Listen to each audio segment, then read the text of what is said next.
প্রিয় দর্শক, আসসালামু আলাইকুম। দর্শক, আপনাদের প্রীতি ও শুভেচ্ছা জানিয়ে শুরু করছি আমাদের আজকের প্রতিবেদন। তো দর্শক, আজকে আমরা এক অসহায় মেয়ের গল্প তুলে ধরব, যার নাম হচ্ছে মৌসুমী। মৌসুমীর বিয়ে শাদী হয়নি। মৌসুমী থাকে তার নানির কাছে। তো মৌসুমীর বাবা মা কেউ নেই। তো নানি ছোট থেকে বড় করেছে। তো মৌসুমী বর্তমানে ইউটিউবে এসেছে বিয়ে শাদির জন্য, কারণ তার নানি তাকে বিয়ে শাদী দিতে পারে না।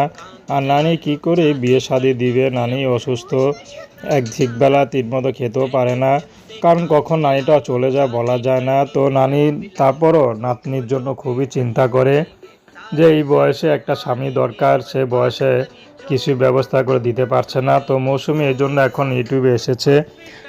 যদি ভালো একটা জীবনসঙ্গী পায়, সে যেমনই হোক, মৌসুমী বিয়ে শাদী করতে রাজি আছে। মৌসুমীর ব্যক্তিগত কোনো পছন্দ নেই। মৌসুমীকে যে আপন করে নিতে পারবে, সে বিবাহিত হলেও মৌসুমী বিয়ে শাদী করবে, কারণ মৌসুমীর আগে পরে বিয়ে হয়নি। তো চাচ্ছে গরিব ঘরের মেয়ে যেহেতু, সেহেতু কোনো বড়লোক ছেলে বা অবিবাহিত মেয়ে ছেলেরা তো বিয়ে করবে না। যদি বিবাহিত বা কোনো বয়স্ক পুরুষ মৌসুমীকে বিয়ে করে, তাহলে মৌসুমী বিয়ে শাদী করবে।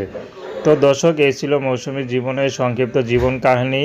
তো প্রেম, ভালোবাসা, সাহায্য, সহযোগিতা, বিয়ে শাদী করা একান্ত আপনাদের ব্যক্তিগত ব্যাপার। আসসালামু আলাইকুম।